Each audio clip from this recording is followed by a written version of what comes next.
నన్ను క్షమించు రాజు, నేను నీతో తప్పుగా బిహేవ్ చేశాను. నేను ఉద్యోగం లేకుండా 3 నెలల నుంచి బాధపడుతున్నాను.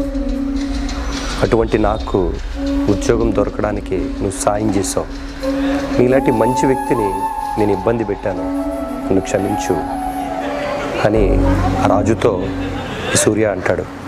అప్పుడు ఆ రాజు అంటాడు, సార్ ఈ పని మీరు చేశారు, నా పని నేను సరిగా చేయలేదు కాబట్టి నన్ను తిట్టారు. కానీ సార్ ఎప్పటికైనా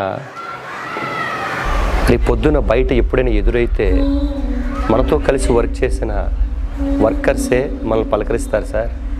వర్కర్సే మనకు టీ కానీ కాఫీ కానీ ఇప్పిస్తారు. ఎండి కార్లోని చూసి చెయ్యెత్తి వెళ్ళిపోతాడు సార్. మన ఇంట్లో వాళ్ళకంటే ఎక్కువ గంటలు, ఎక్కువ సమయం మనం పనిలోనే గడుపుతాం సార్. సో దానికోసం ఇంట్లో వాళ్ళకంటే పనిలో ఉన్న వాళ్ళని ఎక్కువగా ప్రేమించాలి.